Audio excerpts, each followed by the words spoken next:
बिस्मिल्लाहिर्रहमानिर्रहीम। अस्सलाम वालेकुम स्टूडेंट्स। उम्मीद करता हूँ कि आप सब लोग खैरियत से होंगे और खुश होंगे। जिस वीडियो का आपको इंतज़ार था वो वीडियो लेकर मैं हाज़िर हूँ। तो जितने भी अहम के क्वेश्चंस हैं वो मैंने आपसे शेयर करने हैं और ये गेस पेपर है और ये आपने हर हाल में लाजमी याद करने हैं ये सवाल। तो सवाल नंबर 1 है, डिफ्रेंशिएट बिटवीन पॉलीमर इन्वायरमेंटल और उसके बाद जियो केमिस्ट्री एंड एनालिटिकल केमिस्ट्री। ये पहला सवाल है और इस सवाल का जवाब आपकी बुक के सफ़ा नंबर 6 और 7 पर है। ठीक है, पेज नंबर 6 और 7 पर मौजूद है। फिर सवाल नंबर 2 है, calculate relative atomic mass of an element from relative masses and abundance. तो ये न्यूमेरिकल है और इस न्यूमेरिकल को मैं सोल्व करके आपको बता देता हूँ। देखिए, रिलेटिव एटॉमिक मास आप जब मालूम करना हो तो इसका फार्मूला होता है summation isotopic mass multiply relative abundance divided 100। ये हमारे पास क्या है, फार्मूला है।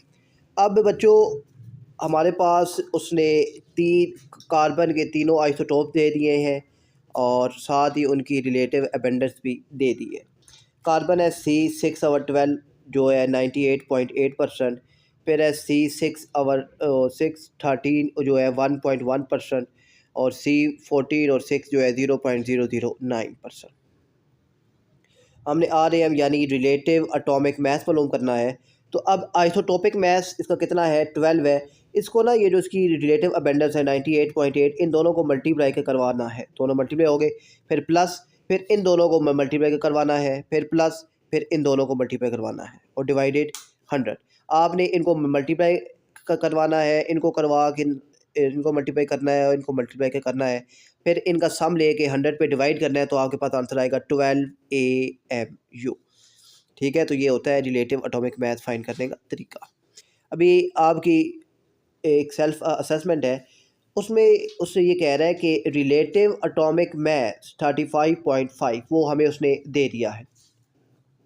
दो है मेरे पास आइसोटोप। कहता है कि रिलेटिव अबंडेंस ऑफ आइसोटोप ए, जो आइसोटोप ए है उसकी रिलेटिव अबंडेंस है 75.77%। और आइसोटोपिक मास है ए का, वो कितना है 35। हमने मालूम करना है find isotopic mass of B. हमने मालूम करना है रिलेटिव अबंडेंस जो है बी की, वो से दे रही 24.23%। फार्मूला है RM equal to isotopic mass multiply relative abundance. तो आइसोटोपिक मास कितनी है, ये देखिए 35, इसकी रिलेटिव अबंडेंस 75.77, वो यहाँ आ गई, दोनों मल्टीप्लाई हो गए। प्लस अब बी का आइसोटोपिक मास मालूम करना है तो उसकी जगह बी आ गया, मल्टीप्लाई अबंडेंस 24.23, वो 7 आ गया। अब यहाँ पे RM की यानी रिलेटिव एटॉमिक मास की जो वैल्यू दी थी 35.5 वो हमने लिखी और ये 100 डिवाइड हो रहा था, इस साइड पर आएगा तो उसके साथ क्रॉस हो गया और ये 35 मल्टीप्लाई 75.77 ये आपस में मल्टीप्लाई हुए तो यहाँ आ गया 2651.95 प्लस ये मल्टीप्लाई हो गया तो ये आ जाएगा 24.23B।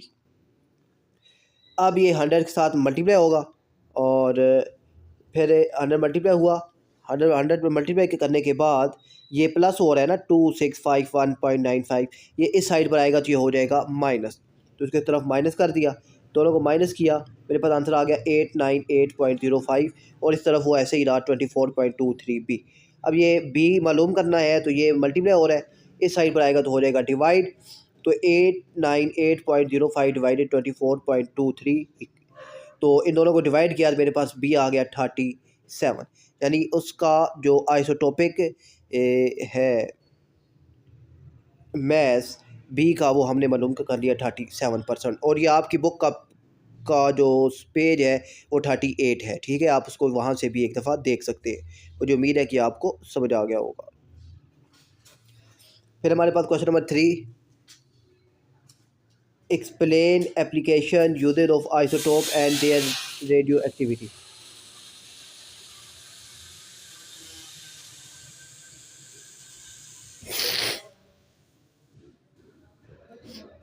फिर हमारे पास question number 3, explain application uses of isotopes and their radioactivity. तो बच्चों ये जो है आपका ये क्वेश्चन नंबर 3, इसका जवाब आपके बुक के पेज नंबर 34 और 38 पर है। सवाल नंबर 4 है, find nucleon number proton and neutron of atom. तो ये न्यूमेरिकल है, इसको भी मैं सोल्व करवा देता हूँ। तो बच्चों यहाँ पर मैंने एक जो है एटम उसको एज्यूम किया 7, और यानी नाइट्रोजन है जिसका 7/14 है, ठीक है, 7/14। अच्छा, अब क्या है कि अब ये जो एक सिंबल हमारे पास आता है, इसमें से 5 चीज़ें हमें मालूम होती है, 5 चीज़ें हम मालूम कर सकते हैं। पहली, एटॉमिक नंबर, ठीक है, एटॉमिक नंबर जिसे प्रोटॉन नंबर भी कहते हैं। सेकंड है हमारे पास एटॉमिक मास, जिसे हम लोग न्यूक्लियन नंबर भी कहते हैं। तीसरी, नंबर ऑफ़ प्रोटॉन्स, और फिर नंबर ऑफ़ इलेक्ट्रॉन और नंबर ऑफ़ न्यूट्रॉन। ये 5 चीज़ें हमें यहाँ से मालूम करनी होती हैं या मालूम होती हैं, ठीक है। इनमें से number of proton, number of electron और एटॉमिक नंबर तीनों बराबर होते हैं, ये आपने याद रखना है। तीनों आपस में बराबर होते हैं, और न्यूट्रॉन और एटॉमिक मास ये दोनों डिफरेंस होते हैं। ओके ओके, मेरे पास ये N7/14 है। तो अब देखिए एटॉमिक नंबर, एटॉमिक नंबर क्या होता है? Less value. लेस वैल्यू क्या है? 7। तो मेरे पास एटॉमिक नंबर आ गया 7। और एटॉमिक मास क्या होता है? Large value. तो लार्ज वैल्यू क्या है? 14, यानी बड़ी वैल्यू, तो बड़ी वैल्यू 14 है, तो एटॉमिक मास आ गया। अब atomic number, number of proton और नंबर ऑफ़ इलेक्ट्रॉन, ये तीनों आपस में बराबर होते हैं। तो अगर एटॉमिक नंबर 7 है तो प्रोटॉन भी 7 होंगे और इलेक्ट्रॉन भी 7 होंगे, ठीक है ना। अब प्रोटॉन पर पॉजिटिव चार्ज होता है और इलेक्ट्रॉन पर नेगेटिव चार्ज होता है, दोनों आपस में बैलेंस होते हैं, तो जो एटम होता है वो इलेक्ट्रिकली न्यूट्रल हो जाता है, ठीक है ना। फिर नंबर ऑफ़ न्यूट्रॉन मालूम करने हैं, तो नंबर ऑफ़ न्यूट्रॉन मालूम करने का फार्मूला है atomic mass minus atomic number. Atomic mass 14 है और एटॉमिक नंबर 7 है, 14 माइनस 7, तो 7 आपका आंसर आ गया है। मुझे उम्मीद है कि आपको समझ आ गई होगी कि ये पाँचों चीज़ें हम कैसे मालूम करते हैं। नहायत आसान चीज़ है, कोई मुश्किल वाली बात नहीं है। अब एक और वो न्यूमेरिकल पूछता है, इसको ज़रा देखिए। कहता है नंबर ऑफ़ प्रोटॉन मैंने आपको 6 दे दिए, नंबर ऑफ़ न्यूट्रॉन मैंने आपको 6 दे दिए। मुझे number of electron, atomic number और एटॉमिक मास मालूम करके दें, ये तीनों। और हमें मालूम है number of electron, number of proton और एटॉमिक नंबर तीनों आपस में बराबर होते हैं। नंबर ऑफ़ प्रोटॉन अगर 6 हैं तो इलेक्ट्रॉन भी 6 होंगे और एटॉमिक नंबर भी 6 होगा। फिर एटॉमिक मास ये बराबर होता है number of neutron plus number of proton, ठीक है। Number of neutron plus number of proton, दोनों को आप ऐड करते हैं तो आपके पास एटॉमिक मास आ जाता है। तो ये आपकी बुक का पेज नंबर 34 पर है। फिर बच्चों हमारे पास question number 5, interrupt the relationship between a subatomic particle, their message and charge. तो ये 5 का क्वेश्चन जो है, इसका जवाब आपकी बुक के पेज नंबर 32 पर मौजूद है, ठीक है। 5 का जवाब 32 पर है। 6 है, Y atom is electrically neutral. तो वही बात जो अभी मैं आपको बता रहा था, तो इसका जवाब आपको मिलेगा पेज नंबर 33 पर। 7 है, describe the formation of positive cation and negative anion from atom, ठीक है। तो ये भी न्यूमेरिकल है, इसको सोल्व करते हैं। आइंस होते हैं बच्चों, ये 2 टाइप्स के होते हैं, ठीक है। आइन क्या होता है कि ये एक चार्ज स्पीशीज़ होता है, और ये उस वक्त वजूद में आता है जब कोई एटम लूज़ ऑफ इलेक्ट्रॉन या गेन ऑफ इलेक्ट्रॉन करे, तो फिर आइंस बनते हैं। आइन की 2 टाइप्स हैं, कैटाइन।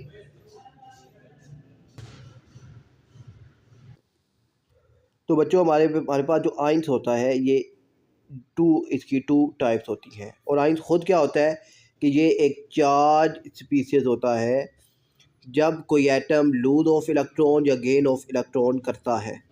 तो 2 टाइप्स है इसकी, कैटाइन जिस पर पॉजिटिव चार्ज होता है, और एनाइन जिस पर नेगेटिव चार्ज होता है, ठीक है। और जिस तरह ये देखिए Mg है +2 चार्ज है और O है तो -2 चार्ज है, ठीक है।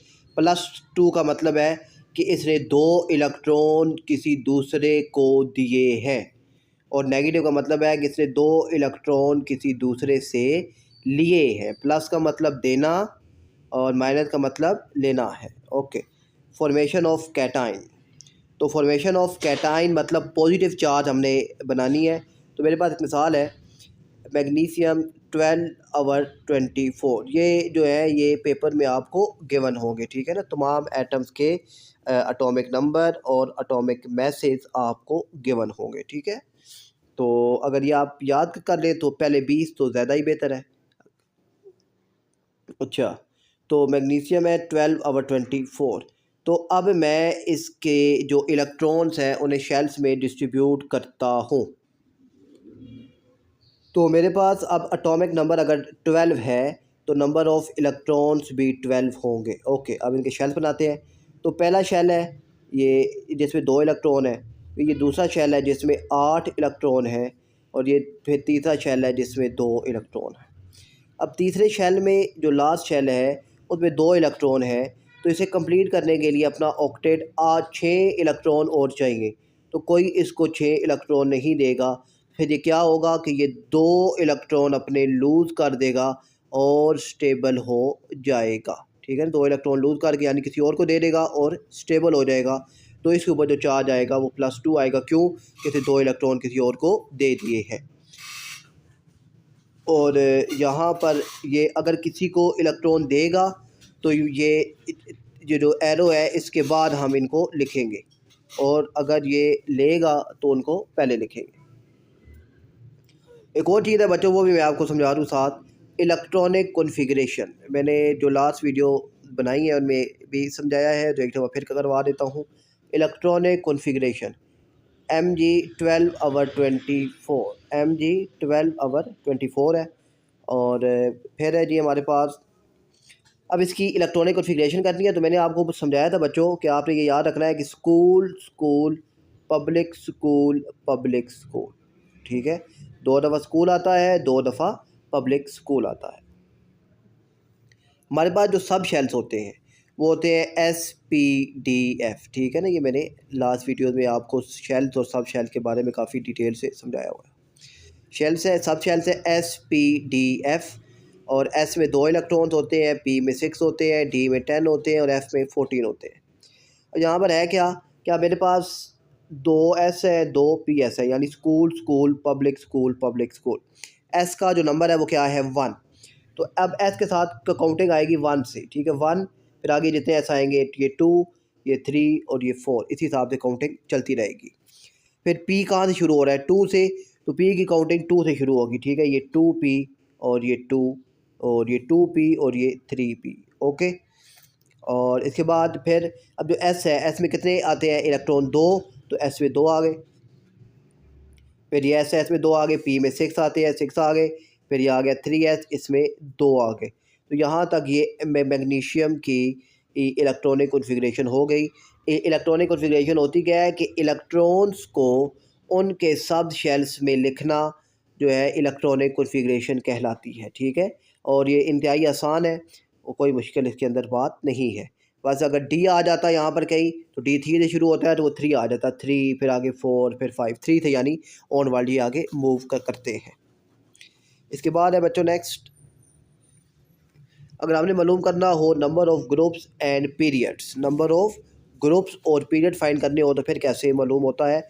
तो अब हमारे पास जो शेल्स हैं जो हम लोग इस्तेमाल करते हैं वो है KLMN। के में 2 इलेक्ट्रॉन, L में 8, M में 8, N में 2। ये ऑक्टेट और डुप्लेट रूल के हिसाब से हमने इनको लिखा हुआ है, और ज़्यादातर क्वेश्चन हम इसी रूल के मुताबिक लिखते हैं, यानी ऑक्टेट या डुप्लेट रूल के हिसाब से।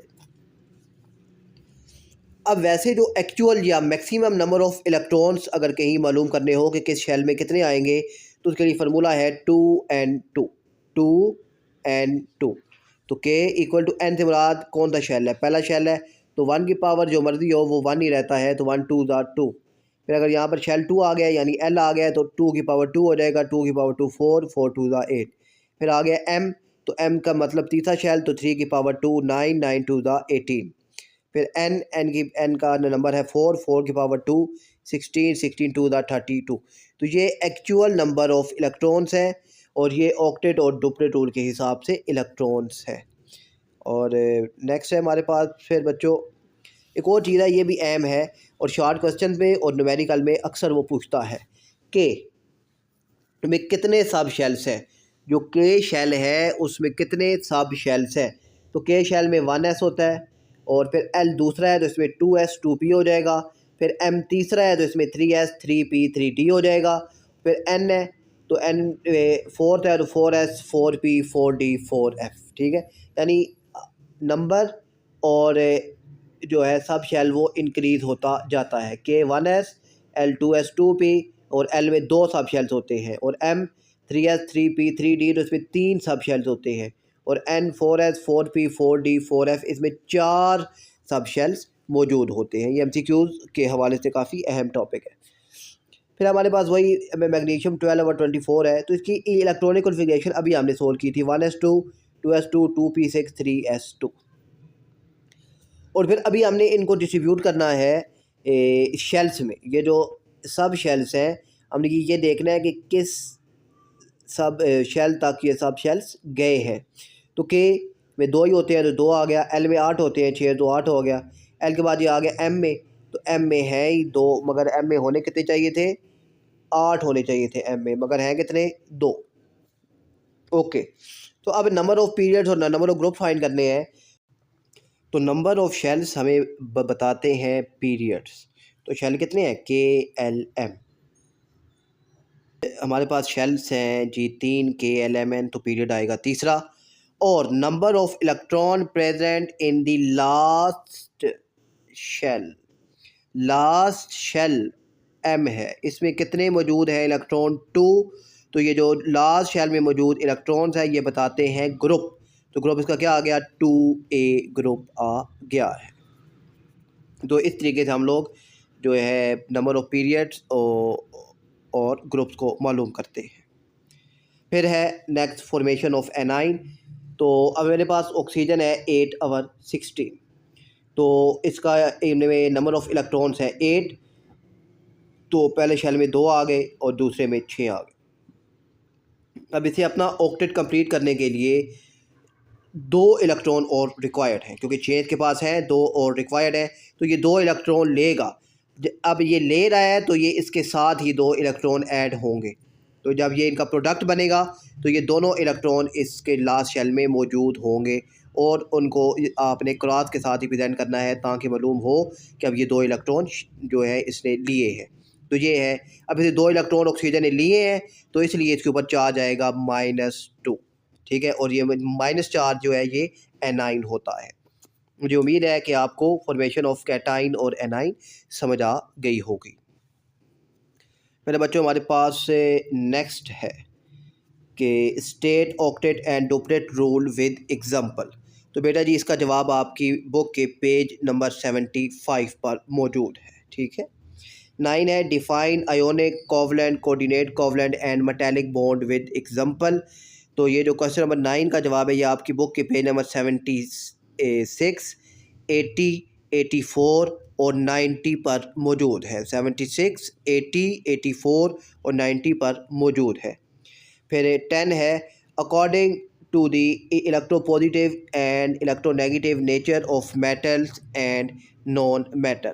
तो क्वेश्चन 10 का जो जवाब है बच्चों वो आपकी बुक के पेज नंबर 75 और 76 पर मौजूद है। फिर 11 है how do free charge particle enable electrically conduction in ionic covalent and metallic compound. तो 11 का जवाब जो है ये आपकी बुक के पेज नंबर 87 पर मौजूद है। फिर 12 है dot cross structure of NaBr NaF CaCl2 CaCl। तो इनका आपने डॉट और क्रॉस स्ट्रक्चर बनाना है।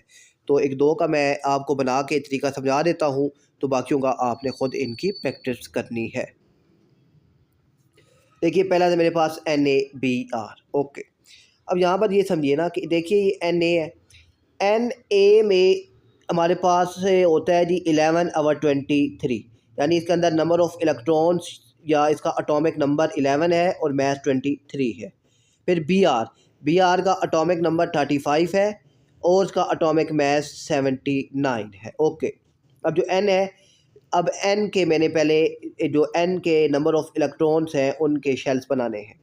पहले शेल में 2 आएंगे, फिर उसके बाद ये जो दूसरा शेल है इसमें आएंगे 8, फिर तीसरे शेल में आ गया 1, क्योंकि 8 और 2 10 और 1 11 होने चाहिए। ओके हो गया। प्लस बी आर, अब बी आर देखें, अब ये जो है हमारे पास अल्लाह भला करे, अब ये 35 है, यानी तो अब यहाँ पर ना जो मैक्सिमम नंबर ऑफ़ इलेक्ट्रॉन्स एक शेल होल्ड करता है वो हमने बनाने होंगे। ठीक है, ओके। बी आर पहले शेल में वही क्रॉस आ गई 2, फिर दूसरे शेल में आ गए 8, फिर ये तीसरा जो शेल है ये वाला, ठीक है, ये वाला, इसमें आएंगे अब 18। ठीक है, ये एम शेल है तो एम में मैक्सिमम नंबर ऑफ़ इलेक्ट्रॉन 18 होते हैं, 18 आ गए। और फिर जो लास्ट शेल है इसमें मेरे पास बचे 7। कितने बचे? 7 बचे, तो टोटल ये 35 हो गए और इनको मैंने क्रॉस से रिप्रेजेंट किया। अब इसके आखिरी शेल में 7 हैं, उसे 1 चाहिए, और इसके आखिरी शेल में 1 है, इसे 7 चाहिए, तो ये अपना 1 इलेक्ट्रॉन इसको दे देगा। तो Na का लास्ट शेल मैंने बनाया। अब ये शेल में 1 ही था, इसने इसको दे दिया, ये शेल ख़त्म हो गया, तो लास्ट शेल इसका ये बचा जिसमें 8 इलेक्ट्रॉन है और इसका ऑक्टेट कंप्लीट हो गया। उसके बाद चार्ज आ गया +1, क्योंकि इसने 1 इलेक्ट्रॉन दिया है। फिर बी आर का लास्ट शेल क्या है कि 7 उसके अब अपने थे, 1 ये जो डॉट है इसने Na से लिया, तो उसके बाद चार्ज आ गया -1, तो ये इसका डॉट क्रॉस स्ट्रक्चर बन गया है। एक और देखते हैं CH3OH, ये थोड़ा सा लेंथी था तो मैंने ये आपको समझाना है, तो इसको आप अगर ये आपको समझ आ जाता है तो फिर और कोई मुश्किल वाली बात नहीं है। अब CH3OH, तो अब C में हमारे पास होते हैं जो नंबर ऑफ़ इलेक्ट्रॉन वो 6 होते हैं, और H में होता है 1 और O में होता है 8। ठीक है, और ये ऊपर जो होता है ये इनका मैथ होता है, यानी स्मॉलर वैल्यू एटॉमिक नंबर होती है, लार्जर वैल्यू एटॉमिक मास है। जब एटॉमिक नंबर ऑफ प्रोटॉन और नंबर ऑफ इलेक्ट्रॉन तीनों बराबर हैं, एटॉमिक नंबर 6 है तो इलेक्ट्रॉन भी 6 होंगे। तो यहाँ ज़रा आप इसको देखिए, तो ये C है, पहले शेल में 2 आ गए, उसके बाद जो लास्ट शेल है उसमें आ जाएंगे 4, चूँकि है ही 4, इसको क्रॉस से शो किया। फिर H कितने हैं? 3 हैं, तो 3 H बनेंगे। ठीक है, 1 2 3, ठीक है, और इनका एक एक इलेक्ट्रॉन के साथ आ जाएगा। फिर प्लस आगे क्या है? O है, O में होते हैं जी हमारे पास से 8, तो O बनाते हैं, पहले शेल में 2 आ गए और दूसरे में 8 आ गए। फिर आगे क्या है? प्लस H, तो प्लस H में 1 ही है तो हमने ये H बना दिया। ओके, यहाँ पर हो क्या, ये C के साथ 3 H है, तो ये C के साथ 1 2 3 H आ गए। ठीक है, C के साथ 3 H आ गए, साथ ही O भी जुड़ा हुआ है, तो साथ यहाँ से O की बॉन्डिंग बना दी। फिर O के साथ H है, तो यहाँ पर H की यहाँ पर म्यूचुअल शेयरिंग कर दी। ठीक है, अब ज़रा ध्यान से देखिएगा इस चीज़ को कि यहाँ से अब देखिए, ये H ने 1 दिया तो C भी 1 देगा। H ने 1 दिया डॉट, C ने दे दिया क्रॉस, H ने डॉट दिया, C ने क्रॉस, ये इस H ने डॉट दिया और C ने क्रॉस दे दिया। और अब यहाँ से आप देखिए को, तो एक यहाँ से जो है X, वो सॉरी O अपना एक X देगा तो C भी अपना एक जो है इलेक्ट्रॉन्स के साथ शेयर कर लेगा। यहाँ से ये H इसको एक देगा तो ये ऑक्सीजन इसके साथ एक H बना, यानी एक इसको दे देगा। अब ये इन दोनों ने म्यूचुअल शेयरिंग की तो H complete H complete H complete, यहाँ से H कंप्लीट। C को देखिए 2 4 6, और ये O के साथ जो बॉन्डिंग बनाई 8, ये भी कंप्लीट। और O को देखिए 2 4, अब ये 4 बच गए थे ना, क्योंकि ऑक्सीजन के लास्ट शेल में कितने हैं? 6 इलेक्ट्रॉन है, एक ने C के साथ बॉन्डिंग बनाई, एक ने H के साथ बनाई, 4 बच गए। अच्छा, यहाँ ये बात भी समझिए, अब जो वो इलेक्ट्रॉन जो बॉन्डिंग में हिस्सा लेते हैं उन्हें शेयर पेयर्ड ऑफ इलेक्ट्रॉन कहते हैं, और वो इलेक्ट्रॉन जो बॉन्डिंग में हिस्सा नहीं लेते उन्हें लॉन पेयर ऑफ इलेक्ट्रॉन्स कहा जाता है। तो ये 4 2 6 और 2 8, तो ये इन सब की जो क्रॉस डॉट स्ट्रक्चर है वो कंप्लीट हो गया। तो मुझे उम्मीद है कि आपको समझ आ गया होगा। फिर भी कोई कन्फ्यूजन है तो आप मुझसे लाजमी पूछिएगा कमेंट्स में। फिर है बच्चों हमारे पास question number 13, construct chemical equation and ionic equation. तो बच्चों ये 13 का जवाब आपकी बुक के पेज नंबर 109 और 108 पर मौजूद है, यानी 108 और 109 पर मौजूद है। 14 है find number of moles, number of molecules of different molecules. Okay, अब नंबर ऑफ मोल्स या नंबर ऑफ मॉलिक्यूल्स अगर मालूम करने हो तो इंतहाई आसान फार्मूला है। ये आपकी बुक का पेज नंबर 104 से 109 तक तमाम एग्जांपल्स हैं, ये आपने लाजमी सोल्व करनी है। नंबर ऑफ मोल्स फार्मूला है mass in gram divided by molar mass. और अगर आपने यहाँ से मैस इन ग्राम मालूम करना हो तो ये दोनों क्या हो जाएंगे, क्रॉस हो जाएंगे। Mass in gram number of moles multiply molar mass. और ये अगर आपको हमें मैथ्स हमेशा ग्राम में चाहिए होगा, ये याद रखिएगा। मैथ्स अगर केजी में आ जाए तो आपने 1000 से मल्टीप्लाई करना है। मैथ्स अगर केजी में आ जाए तो 1000 से मल्टीप्लाई करना है और ग्राम में आ जाएगा। और अगर मैथ्स मिलीग्राम में आ जाए तो आपने 1000 से डिवाइड करना है तो आपके पास मैथ्स ग्राम में आ जाएगा। ये आपने याद रखना है। और इसके बाद है फिर आगे जी हमारे पास नंबर ऑफ़ मोल्स, ये फार्मूला है mass in gram divide by molar mass. Number of atoms या मॉलिक्यूल्स अगर मालूम करने हो, नंबर ऑफ़ एटम्स या मॉलिक्यूल, तो फार्मूला होता है number of moles multiply N A. Number of moles multiply N A. अब मेरे पास एग्जांपल के तौर पर देखिए, कहता है कि 3.4 moles of nitrogen gas. Okay, तो मालूम करके क्या करना है, नंबर ऑफ़ एटम्स। तो नंबर ऑफ़ एटम्स का फार्मूला है number of moles multiply N A. Number of mole 34 और 3.4 जो उसने दे दिए मल्टीप्लाई एन ए, यानी एवोगाड्रो नंबर वैल्यू है 6.022 मल्टीप्लाई 10 की पावर 23। इन दोनों को आपने मल्टीप्लाई किया तो आंसर आ गया 2.0475 मल्टीप्लाई 10 की पावर 24। तो मुझे उम्मीद है कि ये आपको समझ आ गया होगा कि नंबर ऑफ़ मोल्स या नंबर ऑफ़ एटम कैसे मालूम करते हैं। मैंने जो लास्ट वीडियोस 2 अपलोड की हैं, पार्ट 1 और पार्ट 2, तो उसमें भी मैंने ये काफ़ी डिटेल से समझाया है। फिर आज हमारे पास कहता है जी 15 ग्राम ऑफ सोडियम मेटल है। 15 ग्राम ऑफ सोडियम मेटल है, मुझे इसके नंबर ऑफ़ एटम्स मालूम करके दे। तो नंबर ऑफ़ एटम्स, तो हमारे पास number of moles multiply N A, ये फार्मूला है। अब नंबर ऑफ़ मोल्स तो है ही कोई नहीं, तो फिर नंबर ऑफ़ मोल्स सबसे पहले फाइंड करते हैं, जो है कि mass in gram divided by molar mass. Mass in gram 15 है, molar mass sodium N A का होता है 23। इन दोनों को डिवाइड किया तो आ गया 0.6521। अब नंबर ऑफ़ एटम्स के लिए नंबर ऑफ़ मोल्स आ गए 0.6521 मल्टीप्लाई एवोगाड्रो नंबर 6.022 मल्टीप्लाई 10 की पावर 23। इन दोनों को मल्टीप्लाई किया, जवाब आया 3.92 मल्टीप्लाई 10 की पावर 23। और अच्छा, ये एक और बहुत अहम चीज़ है, इसको ज़रा समझिएगा। देखिए वो आपसे कहता है जी कैलकुलेट मोलर मैस। ठीक है जी, मोलर मैस मालूम करते हैं। कहता है सोडियम का और नाइट्रोजन का मालूम कीजिए। तो सोडियम का जो है वो है 23 ग्राम, मगर जो नाइट्रोजन है ये सिंगल नहीं आती, ये आती है N2 हमेशा। ये आती है डाई अटोमिक एलिमेंट। क्या आती है, डाई अटोमिक एलिमेंट। अब एक एन का मैथ है 14, तो 14 मल्टीप्लाई 2 ये आएगा 28 ग्राम। 28 ग्राम, ये याद रखिएगा। H2 हो, Cl2 हो, Br2 हो, I2 हो, तो ये डाई अटोमिक एलिमेंट्स होते हैं, ये सिंगल नहीं आते। ठीक है। और फिर नीचे वही है कि नंबर ऑफ़ एटम्स या मॉलिक्यूल्स अगर मालूम करने हो तो फार्मूला है number of moles multiply N A. और एन ए की वैल्यू 6.022 मल्टीप्लाई 10 की पावर 23 यूनिट्स होती है। फिर है जी बच्चों हमारे पास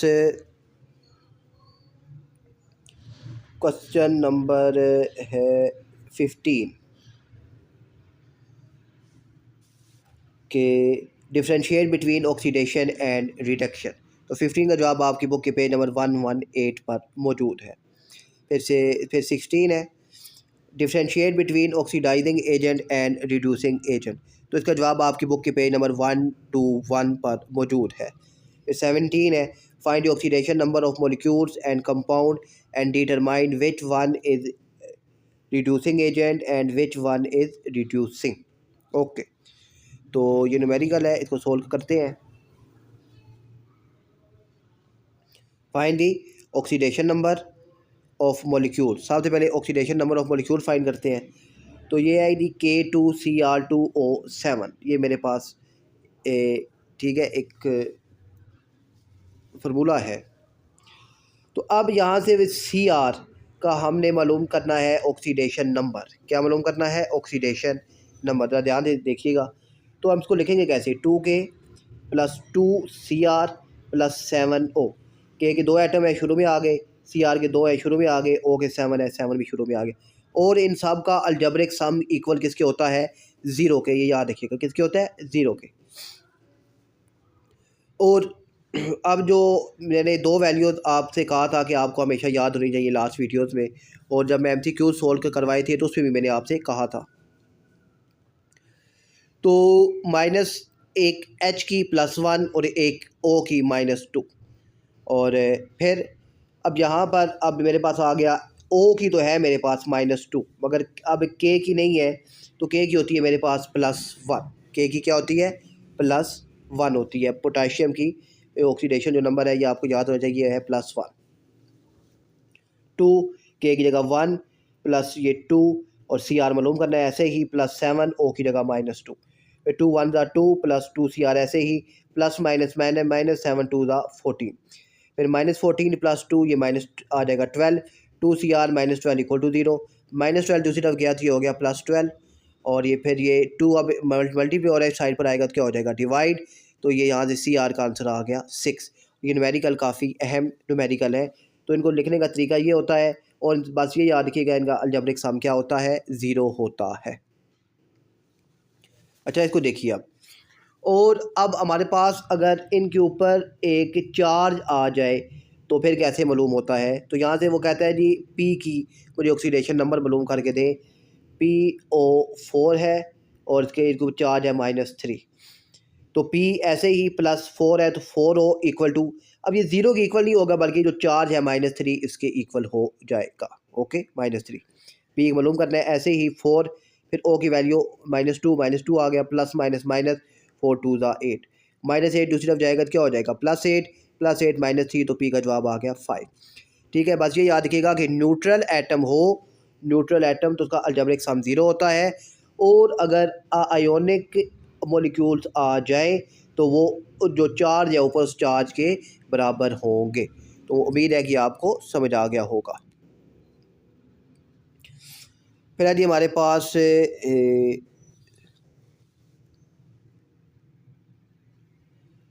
फिर है हमारे पास क्वेश्चन नंबर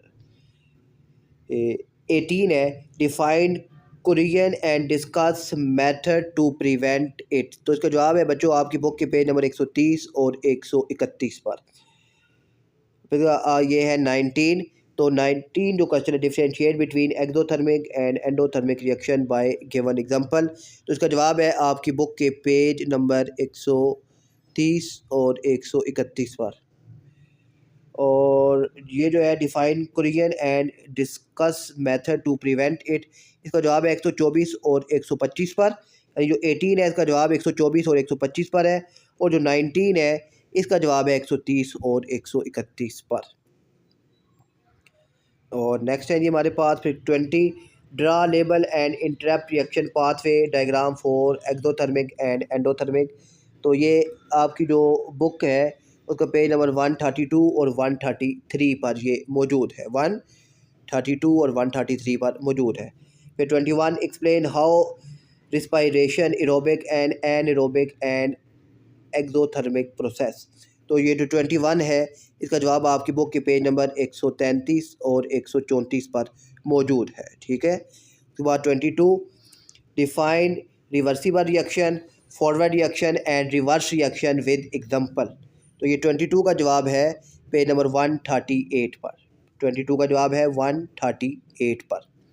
23 है, give 3 condition for equilibrium to establish in a closed container. उसकी 3 कंडीशन से जो है ये आपकी बुक के पेज नंबर 140 पर है, 140 पर मौजूद है। 24 है, effect of temperature on cobalt chloride solution. तो 24 का आंसर जो है वो 140 पेज पे जो लास्ट वाला है वो जवाब है। ठीक है, फिर जी 25, Bronsted Lowry acid base concept. तो 25 का आंसर है 145 पर। और मैंने जो वीडियोस अपलोड की हैं उनमें मैंने इनको काफ़ी डिटेल से समझाया हुआ भी है। Differentiate between strong and weak acid and base with example. तो 26 का आंसर है 147 पर। और 27 है, characteristics properties of acid and base. तो 27 का जवाब आपको मिलेगा 148 और 149 पर। 28 है recognise that base are oxide और hydroxide of metal and that alkalis are water soluble base. तो 28 का आंसर है 148 और 149 पर ही आपको मिलेगा। 20 है define acid rain and it's effects. तो 29 का आंसर आपको मिलेगा 159 और 160 पर, 159 और 160 पर। और 30 है identified trend in group and period of atomic radius, electron affinity, electronegativity, ionisation energy, metallic character, reactivity and density. तो बच्चों ये 30 का जवाब है, ये आपकी बुक के पेज नंबर 56 से 62 पर मौजूद है। और जो है इसकी और ये मैंने आपने अगर वीडियो नहीं देखी तो आप वीडियो लाजमी देखिएगा। जो लास्ट दो वीडियोस ये पार्ट 1 और पार्ट 2 जो थंबनेल है उसमें मौजूद होगा। जो अहम जो शॉर्ट के क्वेश्चन हैं वो मैंने सोल्व करवाए हैं। तो उनमें मैंने ये बहुत डिटेल से और आसानी से मैंने ये चीज़ें आपको बताई हुई हैं। तो वो वीडियो आप देखिएगा, इंशाल्लाह ये चीज़ें आपको समझ आ जाएंगी। मैं हल्का सा फिर आपको एक थोड़ा सा हिंट देता हूँ। तो यहाँ देखिए जो है आयोनाइजेशन एनर्जी और उसके बाद इलेक्ट्रॉन एफिनिटी और इलेक्ट्रॉन नेगेटिविटी, ये तीनों सेम है। इन तीनों का जो ट्रेंड है वो सेम है, ठीक है, तीनों का ट्रेंड सेम है। और जो है अब मेटालिक के character, reactivity, density, atomic radius और शील्डिंग इफेक्ट, इन जो है 4-5 इनका ट्रेंड सेम है। बस ये आपने याद रखना है, ठीक है। अब वो ट्रेंड है क्या, कहाँ इंक्रीज होता है कहाँ डिक्रीज होता है, तो वो आपको उस वीडियो से मालूम हो जाएगा। नहीं तो आप अपनी बुक का पेज नंबर 56 और 62 को देख सकते हैं। 35 है 31 है आइडेंटिफाई द ग्रुप और पीरियड और block of an element using its electronic configuration.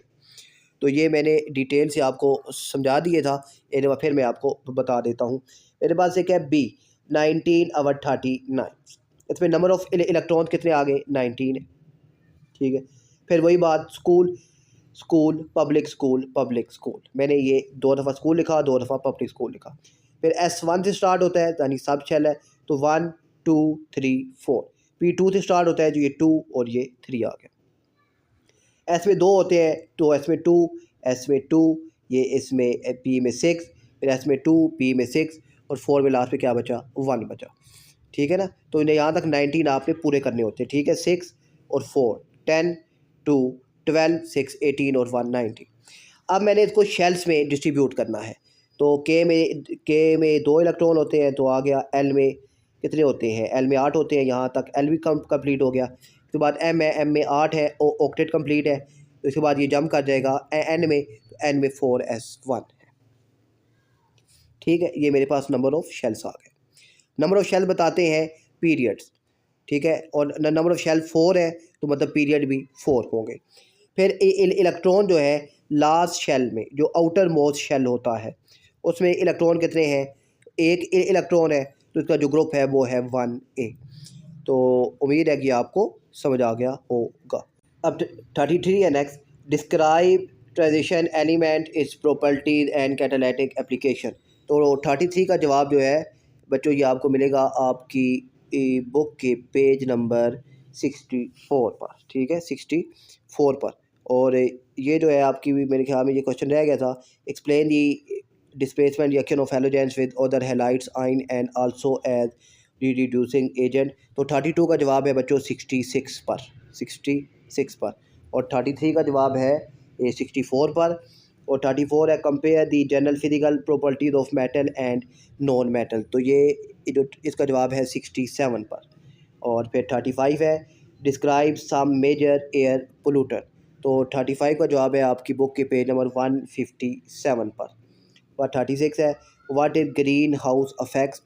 तो इसका है 158 पर, ठीक है, 158 पर।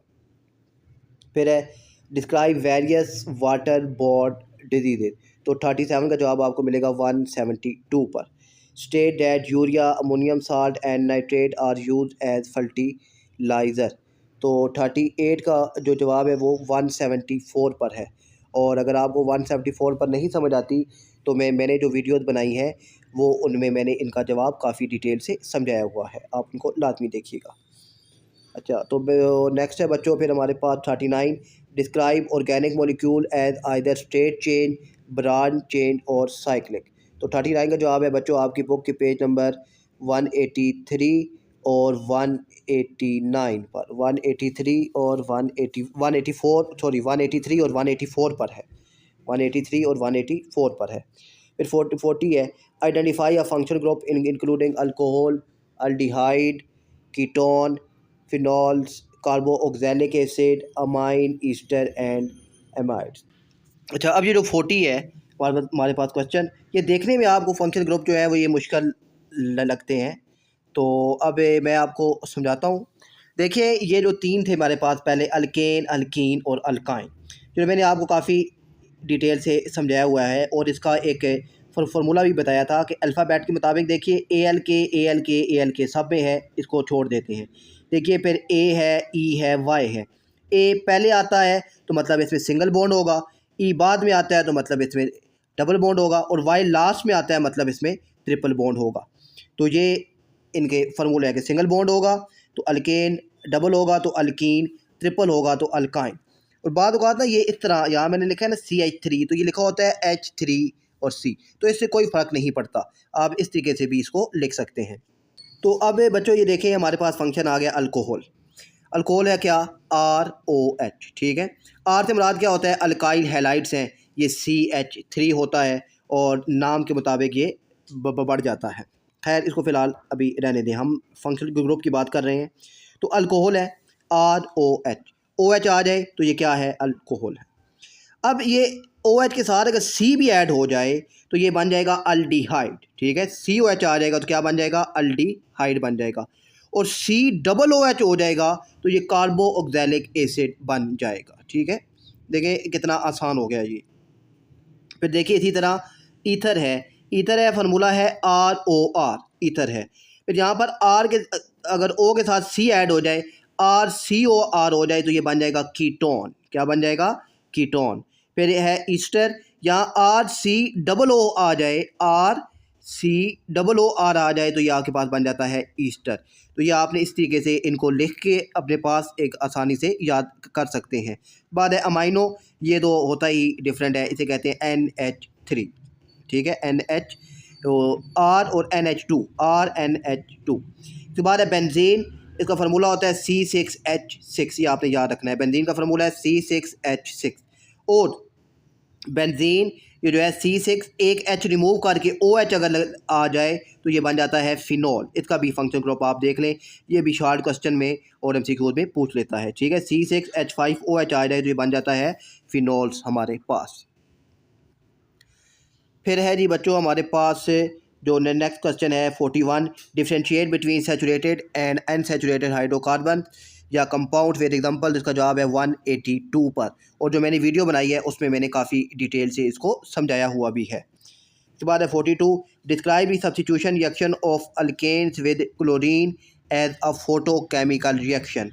तो 42 का जवाब है बच्चों 198 पेज पर। इस बार 43 है, preparation of alkane from cracking of large hydrocarbons, halogenation of alkenes and alkynes and reduction of alkyl halide.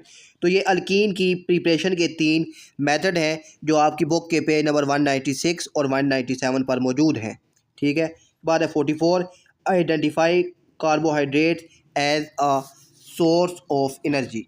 तो 44 का जवाब है बच्चों 202 पेज पर, ओके, 202 पेज पर है। इस बार है 45, explain the importance and basic of nutritions and healthy eating, nutritions and healthy eating. तो 45 का जवाब है आपके पेज के बुक के पेज 201 पर। इसके बाद 46 है, recognise the main biomolecules, carbohydrate, protein, lipids and nucleic acid. तो इनका जवाब है 46 का आपकी बुक के पेज नंबर 206 पर। फिर है 47, identify and draw structure formula of molecule. तो identify and draw structure formula of for molecule. तो अब ये देखिए मेरे पास मैंने एक नाम लिखा प्रोपेन, फिर प्रोपीन और प्रोपाइन। ओके, ए है सिंगल बॉन्ड, ई है तो डबल बॉन्ड, वाई है तो ट्रिपल बॉन्ड। अब ए है तो जनरल फार्मूला है CnH2n+2, ई है तो जनरल फार्मूला है CnH2n, वाई है तो जनरल फार्मूला है CnH2n-2। अब बच्चों है ये लफ्ज़ प्रोब। तो प्रोब का मतलब होता है 3। प्रोब का मतलब क्या होता है 3। तो n की जगह 3 आएगा तो C3, फिर यहाँ पर n की जगह 3 आएगा, जहाँ पर आगे आगे +2, फिर यहाँ पर n की जगह 3, यहाँ भी n की जगह 3, यहाँ n की जगह 3, यहाँ n की जगह 3, आगे -2। यहाँ देखिए C3 ऐसे ही रहेगा और 3 2 दा 6 और 2 ऐड होगा तो H8 आ गया, फिर C3 2 दा 6 H8 आ गए, यहाँ से C3 3 2 दा 6 -2 तो ये आगे 4 H4 आ गया। तो अब ये मेरे पास 3 फार्मूले बन गए। ये प्रोपेन का है, ये प्रोपीन का है, ये प्रोपाइन का है। और अब ये जो फार्मूले मैंने लिखे हैं ये है मेरे पास मोलिकुलर फार्मूलाज। क्या है? मोलिकुलर फार्मूलाज है। ओके, मैंने इनका बनाना है स्ट्रक्चर। तो ये सी है, मैंने 3 सी थे तो 3 सी आ गए, और तीनों के दरमियान बॉन्ड कौन सा है? सिंगल बॉन्ड है तो सिंगल बॉन्ड आ गए। एक कार्बन कितने बॉन्ड बनाता है? 4 बॉन्ड बनाता है, तो हर एक, तो ये सी के साथ 1 2 3 एच आ गए। इस सी के देखिए 1 2 बॉन्ड ये हो गए और 3 और ये 4 बॉन्ड हो गए। फिर सी को देखिए एक बॉन्ड ये वाला, एक एच के साथ, एक एच के साथ, एक एच के साथ, तो ये इसका स्ट्रक्चर बन गया। इसी तरीके से आप इसको देखिए, यहाँ पर 3 बॉन्ड है तो आप यहाँ पर इन दोनों की जगह आप यहाँ पे डबल बॉन्ड बनाएं या यहाँ पे बनाएं, इससे कोई फ़र्क नहीं पड़ता।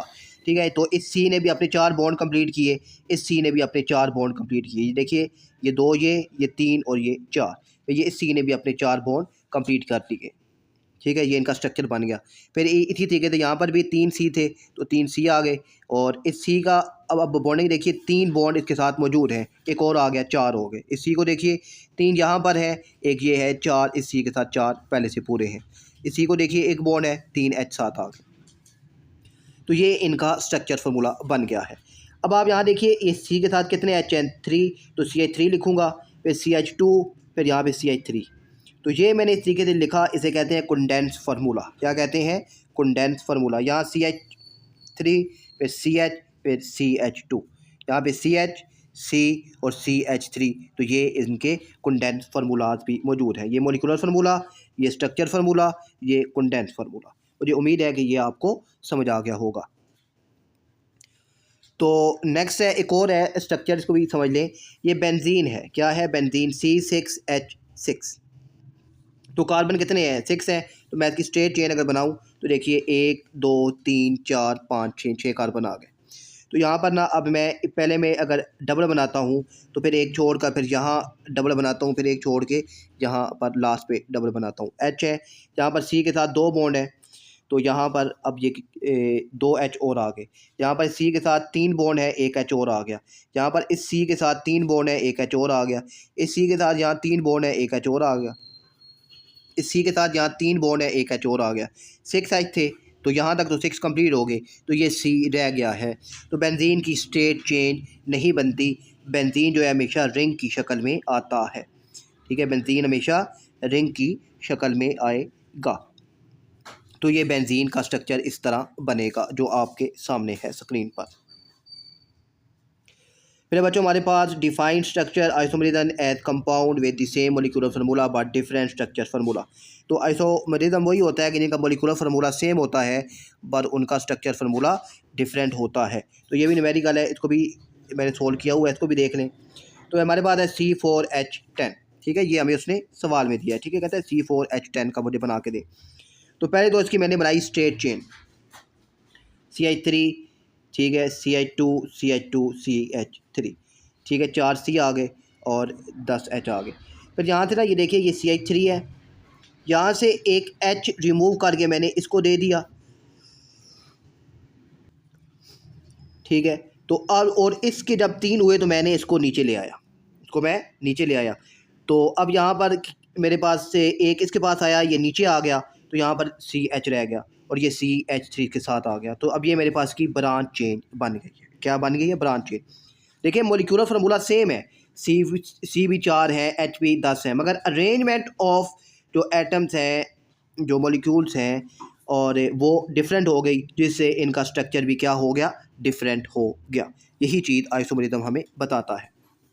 एक और है C4H8 है, इसको देखिए, CH3 bond CH double bond CH minus CH3। अच्छा, डबल बॉन्ड क्यों आया? यहाँ पर आप देखिए ना, 4 का डबल क्या होता है, 8। तो 4 का डबल जब हो, और अगर इसके डबल से ज़्यादा हो, इसके, यहाँ देखिएगा, अब सी कितने थे, 3 थे ना, तो 3 का डबल क्या है, 6, और 6 के बजाय अगर 8 हो तो मतलब ये अल्केन है, और अगर 6 हो डबल हो तो मतलब ये अल्कीन है, और 2 अगर कम हो जाएं तो मतलब ये क्या होता है, वो अल्काइन है। ओके, यहाँ पर डबल था इसका, तो मुझे मालूम हो गया कि ये डबल बॉन्ड है यहाँ पर। तो ये एक स्ट्रेट चेन में बनी।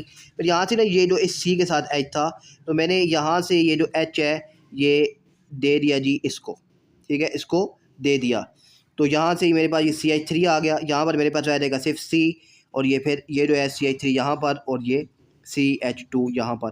तो ये इनका स्ट्रक्चर फार्मूला बन गया है। मुझे उम्मीद है कि आपको समझ आ गया होगा। फिर नेक्स्ट है 49। तो 49 का जवाब है बच्चों आपकी बुक के पेज नंबर 163 पर, और इसमें आपने पॉइंट 1 और 5 लिखना है, ठीक है, पॉइंट 1 और 5 आपने लिखना है। फिर आगे बात सवाल नंबर है 50। तो 50 का जवाब है बच्चों, ये जो मैंने वीडियो में भी काफ़ी डिटेल से इसको समझाया है, और आपकी बुक का पेज नंबर 159 है, ठीक है। और उसके बाद है जी आपके पास 51। तो 51 जो है, इसका जवाब बच्चों आपकी बुक पे है 133 पर मौजूद है। फिर 52 जो क्वेश्चन है, तो यहाँ पर नीचे टेबल बना हुआ है, और वो टेबल है आपके 170 190, सॉरी ये 52 है, तो 52 जो है 170 और 171 पेज पे है, 170 और 171 पेज पर आपको इसका जवाब मिलेगा।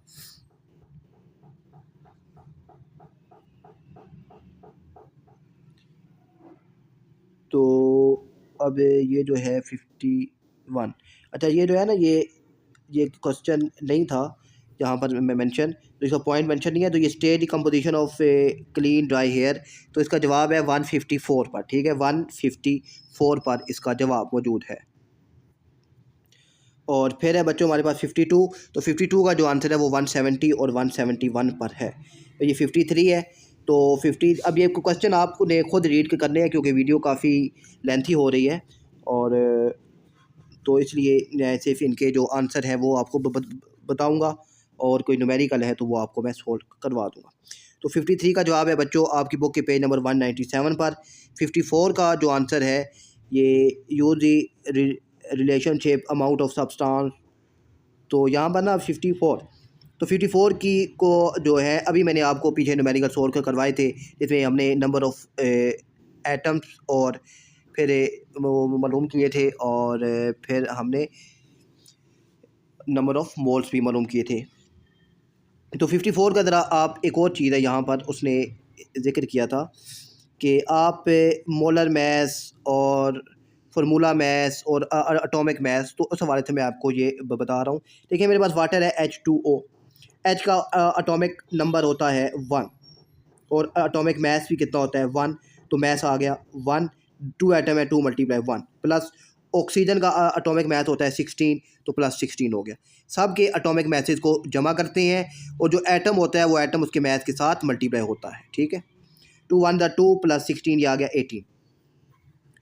और अगर आप अब इस 18 का यूनिट में लिखूंगा AMU, तो ये मेरे पास formula mass, molecular mass, atomic mass होगा।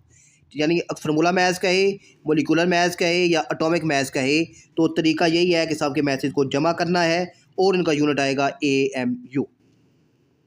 और अगर इन सब के मैसेज को जमा करके आप ग्राम लिखते हैं, तो फिर आपके पास वो मोलर मैस कहलाएगा। बस ये आपने याद रखना है, ठीक है। और नंबर ऑफ़ पार्टिकल्स अगर मालूम करने हो, नंबर ऑफ़ पार्टिकल्स मालूम करने हो, तो फार्मूला होता है मोल्स मल्टीप्लाई एवोगैड्रो नंबर्स, यानी मोल्स मल्टीप्लाई 6.022 मल्टीप्लाई 10⁻23। और नंबर ऑफ़ एटम्स अगर मालूम करने हो, तो नंबर ऑफ़ एटम्स, ठीक है ना, सिर्फ यानी कितने एटम्स इसमें मौजूद हैं, तो वो उसका फार्मूला है। अब देखें यहाँ कितने एटम है, 2 H के हैं, 1 O का है, 2 और 1 3, तो नंबर ऑफ़ एटम 3 आ गए। मुझे उम्मीद है कि आपको समझ आ गया होगा। तो फिर बच्चों आगे 55 है, तो 55 का जो है आंसर वो 98, जो आपकी बुक का 98 पेज नंबर है, और सेल्फ असेसमेंट 6.2 इसका जवाब है, ठीक है। Deduce the formula of molecular substance from the given structure of molecules, कि आपके पास से एक मॉलिक्यूल्स है, फिर आपने उसको देखना है कि ये एम्पेरिकल है या मोलिकुलर फार्मूला है, ठीक है। इसके बाद 56 है, तो 56 का जवाब है बच्चों आपकी बुक के पेज नंबर 100 पर, और 57 है, 57 का जो जवाब है वो आपकी बुक के पेज नंबर है 97 पर, और 58 है, तो 58 का जो जवाब है ये आपकी बुक के पेज नंबर 101 पर है, और इससे नीचे एक डायग्राम है 6.1, उसके जो पहले 2 पॉइंट्स हैं वो भी आपने डायग्राम के देखने हैं। और फिर है बच्चों हमारे पास 59, define redox reaction as simultaneous oxidation, तो 50 जो 9 है, और 59 और 60 ये दोनों सेम है, और इनका जो जवाब है वो आपकी बुक के पेज नंबर 115 पर है, और 118 पर है, ठीक है। 115, अच्छा 115 पे जो 7.1 लिखा हुआ है, इसकी जो पहली 2 लाइनें हैं उनमें इनका जवाब है, और फिर आगे 118 पे जो टेबल बना हुआ है वो आपने याद करना है। फिर जो 60 भी वही क्वेश्चन दोबारा रिपीट हो गया है, तो उसको फ़िलहाल रहने देते हैं। 65, explain that the sum of oxidation number in a neutral compound is 0, तो ये न्यूमेरिकल हमने अभी लास्ट में सोल्व किया था, ये वाला K2Cr2O7, तो मुझे उम्मीद है कि आपको समझ आ गया होगा। फिर 62 है, और explain that sum of the oxidation number in an ion is equal to the charge of the ion, तो वैसे ये तो आपकी बुक का पेज नंबर 118 और 119 पर है। वैसे यहाँ पर आइंस आ जाए तो भी वो आइंस के बराबर ही होते हैं, इसी एग्जांपल के साथ हमने इसको सोल्व किया था। उसके बाद है 63 आपकी जो है क्वेश्चन 63, तो 63 का जवाब जो है ये आपकी बुक के पेज नंबर 122 पर मौजूद है। आपने दोनों एक्टिविटीज़ को अच्छे तरीके से रीड करना है, और जो भी इम्पोर्टेंट पॉइंट्स हैं उनका कलर के हवाले से या और किसी हवाले से वो आपने अपने पास नोट रखने हैं। फिर 64 का जवाब आपकी बुक पे है 131। फिर 65 का जवाब है 65 का जवाब भी आपकी बुक के पेज नंबर 131 पर है। फिर 66 है, calculate enthalpy change of a reaction given bond energy value, तो अब इथैल्पी चेंज जो न्यूमेरिकल है ये मैं आपको सोल्व करवा देता हूँ। तो यहाँ पर आप ये जो है ना आंसर, ये वाला, ये बॉन्डिंग वाला, ये आपका जो 62 है इसका जवाब है। बोली हमारे पास H2 + I2 go to form 2HI, ये ठीक है। हाइड्रोजन आयोडीन हम आपने एज अ प्रोडक्ट बन रही है हाइड्रोजन और आयोडीन के रिएक्ट करने से। डेल्टा चेंज यानी इथैल्पी चेंज मालूम करना है, तो ये इथैल्पी चेंज मालूम होती है 25 डिग्री सेल्सियस या 298 केल्विन पर। अगर टेम्परेचर सेल्सियस में दिया गया हो और केल्विन में को कन्वर्ट करना हो तो आपने उसके अंदर 273 को ऐड करना है। अब मुझे H2 यानी H बॉन्ड H की वैल्यू दे दी उसने 436 किलो जूल पर मोल, इसका यूनिट होता है। I2 I बॉन्ड I की वैल्यू दी उसने 151, और HI की वैल्यू दी उसने मुझे 299 किलो जूल पर मोल। इथैल्पी चेंज जो डेल्टा H है ये हमारे पास अभी जो है ना रिएक्टेंस माइनस प्रोडक्ट से मालूम होती है। रिएक्टेंस H2 + I2 माइनस ये जो प्रोडक्ट है 2HI। तो अभी H2 की वैल्यू है मेरे पास ये कितनी 436 प्लस I2 की वैल्यू 151 माइनस, अब यहाँ देखिए ये 2 है ना, 2HI है तो ये 2 भी आएगा और HI की वैल्यू आएगी 299। इसको 2 के साथ मल्टीप्लाई करवाना है, इन दोनों को ऐड करके आप जब इसको माइनस करेंगे तो आपके पास आएगा -11 किलो जूल पर मोल। ये MCQ में यूनिट आपसे पूछ सकता है कि इथैल्पी चेन का यूनिट क्या होता है। और ये आपके पास जो है ये है एक्सोथर्मिक, क्या है एक्सोथर्मिक। क्यों है एक्सोथर्मिक? कि इसके साथ चार्ज है माइनस का, और माइनस का मतलब होता है कि इसने एनर्जी को रिलीज़ किया है, इसलिए ये हमारे पास एक्सोथर्मिक है। और ये आपकी बुक का पेज नंबर 132 पर ये एग्जांपल मौजूद है। फिर जी बच्चों हमारे पास आगे 67 है। तो 67 का जो जवाब है वो आपकी बुक के पेज नंबर 140 पर है। और 140 और अब ना इनका जो वर्क है, अब ये क्या होता है और ये किस तरह काम करते हैं, तो ये जो मेरी वीडियो है पार्ट 2 उसका जो क्वेश्चन नंबर 8 है उसमें मैंने काफ़ी डिटेल से इसको समझा दिया है कि आप उसको देख सकते हैं। फिर 68 है, 68 का जवाब है बच्चों 149 पर। और 69 का जवाब है पेज नंबर 52 पर। और 70 का जवाब आपको मिलेगा बच्चों जो है ये 70 का जवाब आपको मिलेगा 67, 65 और 49 पेज पर, ठीक है। फिर 71 जो है इसका जवाब आपको मिलेगा 161 पेज पर। और फिर 72 का जो जवाब है ये आपको मिलेगा 169 और 170 पर। और फिर ये हमारे पास 73, यहाँ पर 73 है, इसका जवाब आपको मिलेगा 178 पर। अच्छा, यहाँ पर से बात की है एस ब्लॉक और पी ब्लॉक ना, तो एस ब्लॉक और पी ब्लॉक के क्या होता है बच्चों कि जो आप जब इनको सब शेल्स में लिखते हैं तो आखिरी जो शेल है अगर वो एस हो तो मतलब एस ब्लॉक में है, अगर आखिरी सब शेल पी है तो मतलब पी ब्लॉक में है, आखिरी सब शेल अगर डी है तो डी ब्लॉक में है। तो इसकी बस यही कहानी होती है। 73 है तो इसका जवाब आपको मिलेगा 178 पर। फिर 74 का जवाब जो है बच्चों ये आपको 88, 89, 90 और 91 पर मिलेगा। फिर जो 75 है इसका जवाब बच्चों आपको मिलेगा पेज नंबर 34 पर। और फिर आगे बाद जो 76 को क्वेश्चन है इसका जवाब आपको मिलेगा पेज नंबर 32 पर। फिर 77 का जवाब है पेज नंबर 30 पर। और फिर 78 और 77, 78 एक ही है। और फिर 79 जो है इसका जवाब आपको में मिलेगा पेज नंबर 24 पर, ठीक है, 24 पर। और फिर 80 जो है इसका जवाब आपको मिलेगा पेज नंबर 18 पर। और जो 81 है इसका जवाब आपको में मिलेगा जी बच्चों पेज नंबर 18 और 90 पर। और 82 जो है इसका जो पॉइंट है 82 वाला काफ़ी अहम है, और इसका जो जवाब है वो है आपकी बुक की पेज नंबर 16 पर। और 83 जो है इसका जवाब है आपकी बुक के पेज नंबर 17 पर। और 84 जो है